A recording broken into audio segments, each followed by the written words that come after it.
What is going on? Is this thing gonna stay? Yeah, that's good. That's good. Oh, we got my main man Shakimba coming on. There he is. Shakimba, let me get you in here, bro. Oh,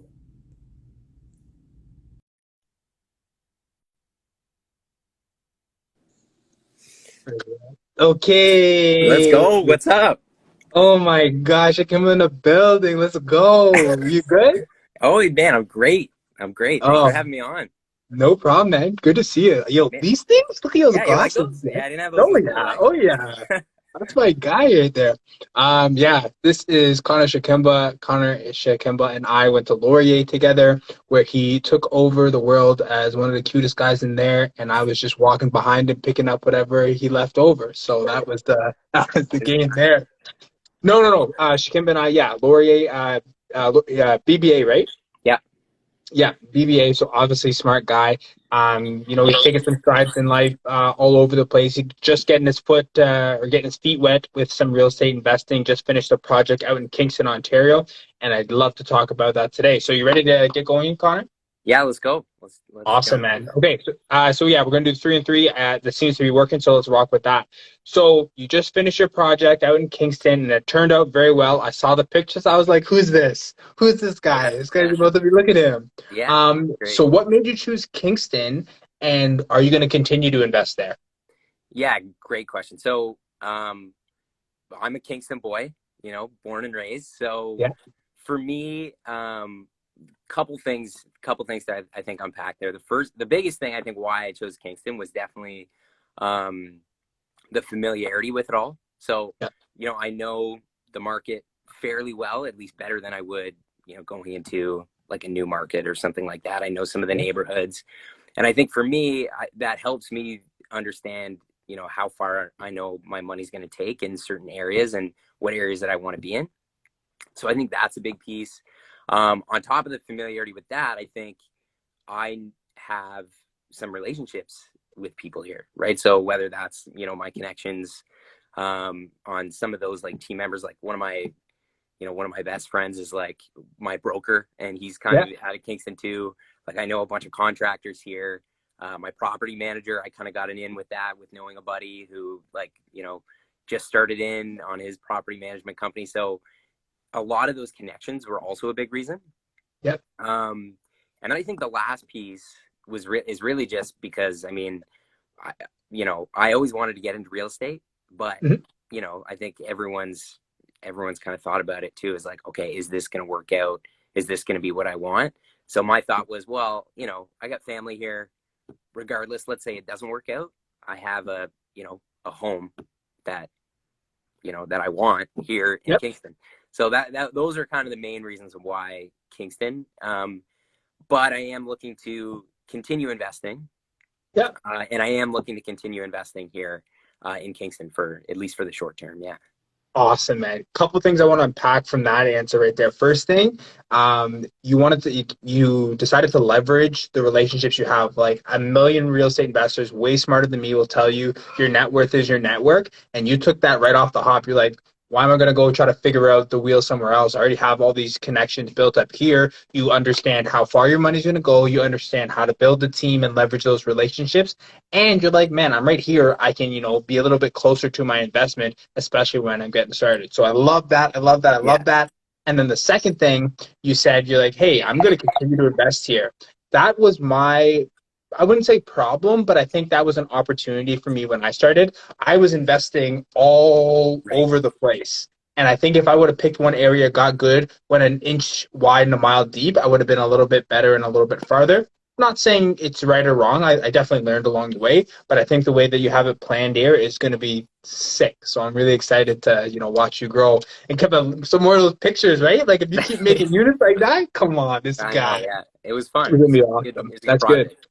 Let me jump to the next question here.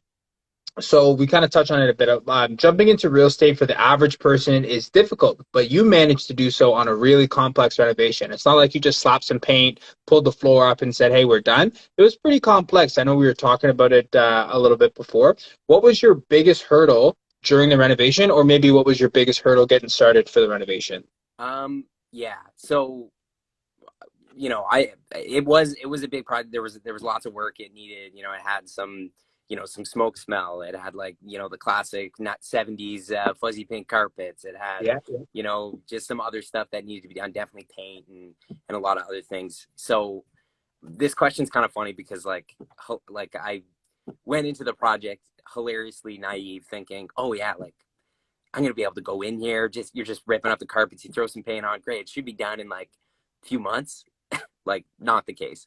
Not the case. Not the case at all. And just so I think for me, like I did, and I can't say this that it was just me because I had so much support and so much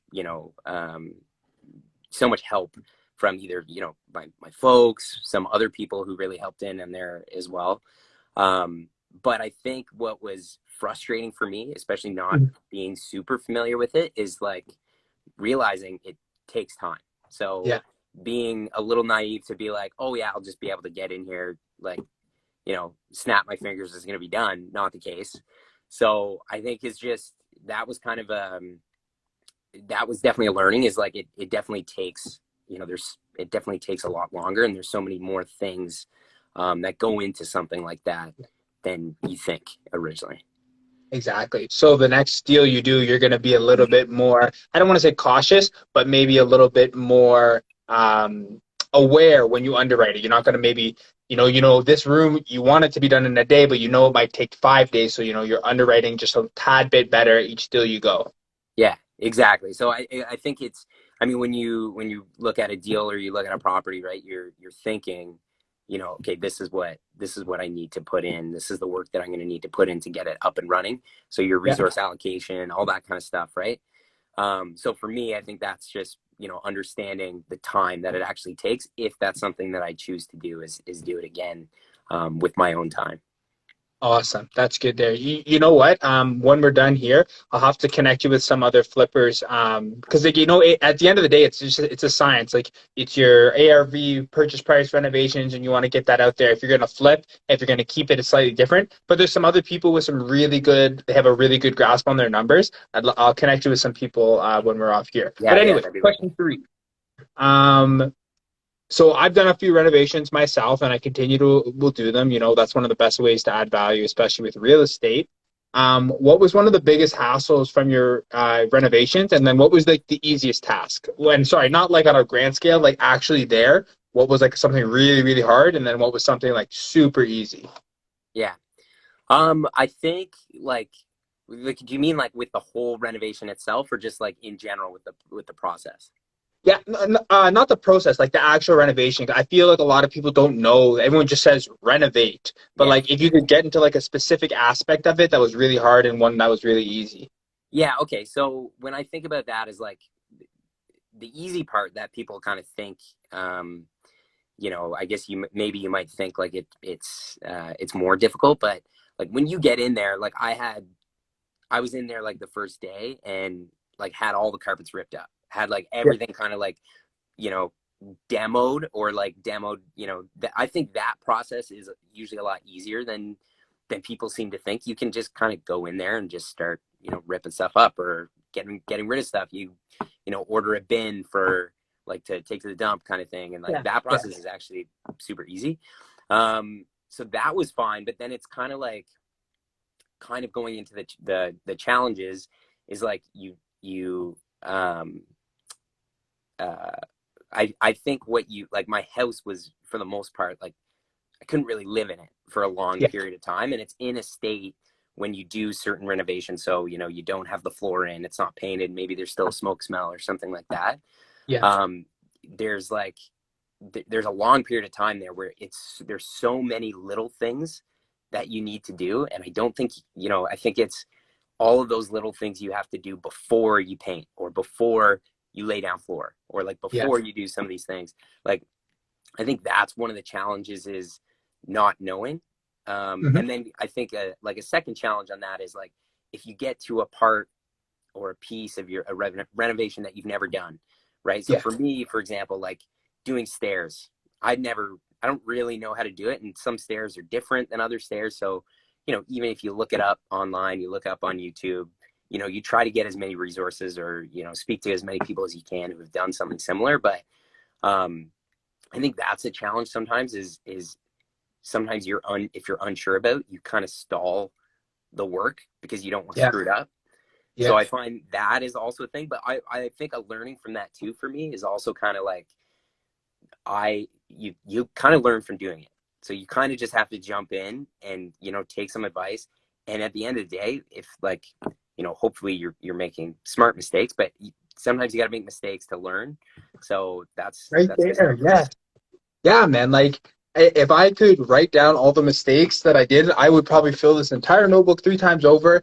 But at the end of the day, real estate, one of the most forgiving assets out there. If you're going to be in the game long enough, like, it will forgive you. Like, there's no cycle, like a long-term cycle in real estate that's ever been poor. Yes, there's yeah, downturns and upturns, but there's no long-term cycle. So yeah, I think you hit it on the head. Long-term mindset, you're going to be protected, and jump in, make your mistakes, and let's get this thing going, right? yeah, 100%, Awesome. 100%. Good stuff, man. Good stuff. All right, Wed. That's all the questions I have for you. I think that was great. That's awesome. You got a couple questions for me you had?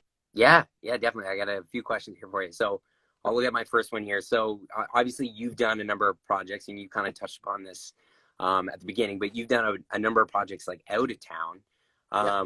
from where you currently are. So how do you effectively build that real estate team in another place when you're not there? Maybe you don't have those connections. Like, what's your process there?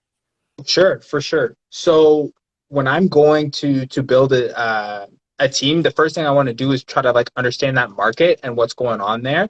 Let's use Windsor for instance. That's I guess Windsor's not my first long distance one, but that's like the one where I really got the system process in place.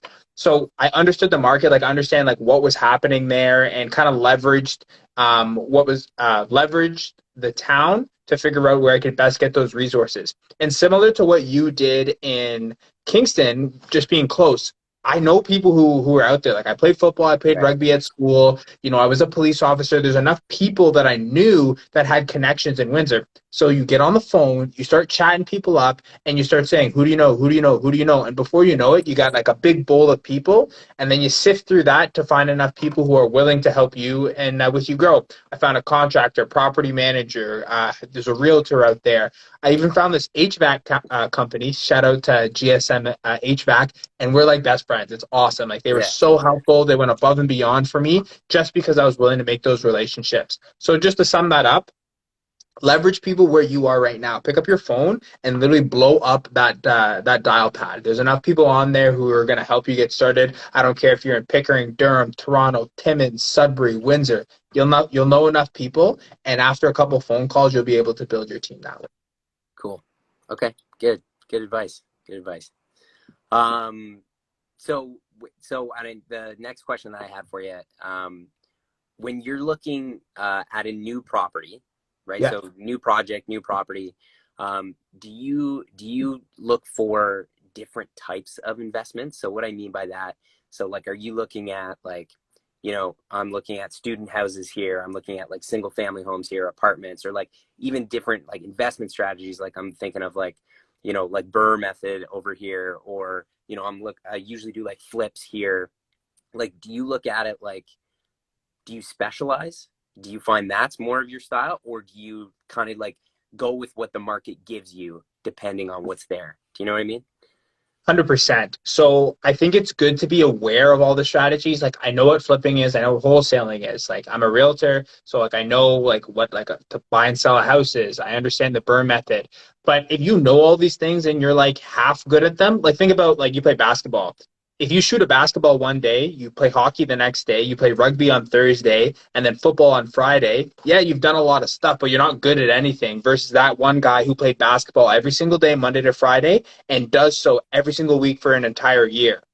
If you specialize in one thing, like I said, go an inch wide and a mile deep, you get so much better at that process. Like I've done so many agreement of purchases and sales that I can do them really quick. I understand what's right, Right. what's wrong with them because I do them often. But if you're not doing that process or that strategy or that investment type often, you're not good at it. You're just like, so. So that's why I specialize. Like I'm small multifamily burr. That's what I do. and I do it away from where I live. I do it up north, and that's kind of my niche, and that's what I do. Yeah, you could short-term Airbnb in Toronto. You could do cottage, rentals. You could be Right. flipping through the wazoo, tons of stuff. But if you specialize, I think you get a little bit better, and you start to find those little nuances in your strategy there. So to Cool. sum that all up, yes, specialize, inch wide, mile deep, way better for you. I don't care what you're doing. Cool. Love that. Love that. Great advice. Last question for you. So it's tax season. Oh, Probably a nightmare for most people. Yeah, damn. yeah. Do you have a go-to accountant as part of your team? Obviously, for the sake of this, you never want to give out like tax advice or something like that to people unless you're a professional. But just like any tips for me going through that the first time with properties and things like that. Anything worth really focusing on there? 100%. First thing, I'll put the disclaimer. I'm not a tax advice. This is not legal or tax advice. Go seek your professional, okay, all that good stuff. Anyway, I do work with an accountant, top of the line. That's my guy. Off camera, we'll talk about it. And it's good. I recommend everybody go find someone to give you high quality tax advice. And it's even better if you can find someone who sees your vision and is willing to kind of work with you through that. Again, you can find someone to check the boxes and push your T4s through, but if someone understands your vision, I think you're getting a little bit farther there. In terms of you getting started, I highly, highly, highly recommend you have your books organized. Whether that's you or whether you hire a bookkeeper, I can recommend two softwares for you. I don't get paid no affiliate fees here. Stessa, that's for property management. It's free. It's online. It's the cleanest one that I've used for property management. I still use. You can upload your invoices right to it. It tracks all your properties, all the units in the property. It's so clean. And then when you're done, you literally just hit reports, tax package. It spits out all the stuff you need. You just send that to your accountant, and he's like, "Oh, thank you. This is so good."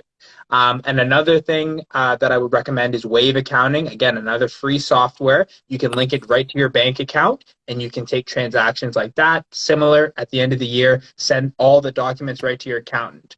Again, there's nothing I can do to give you a tax benefit strategy to handle things. Use a professional. But a professional would much rather work with you if you have your stuff organized. So take that time, whether it's once a month, like I have an accounting day once a month. I sit down and I reconcile all my books, all the accounts to make sure they're good. And then when it comes tax time, super easy, or maybe not super, but a little easier than it needs to be. So that's what I would say. Get your books in order. And then I got one plug.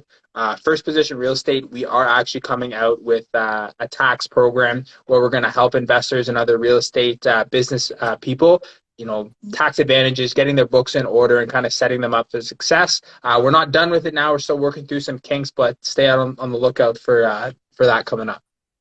Nice, man. That's great. Yeah. That's super helpful. I'll definitely hit you up after this offline, and we'll chat a little bit more about that. 100%, man. Yeah. Oh, man, it was so good. That was three for you, right? That was all your questions, that's right? right. Yeah. Awesome, man. That's good. But it's so good to see you. Before we wrap up, I know you're a busy guy. Connor, where can people find more about you if they got questions about Kingston, about your renovations, or they just want to know where you got those glasses? Where can they hit you up?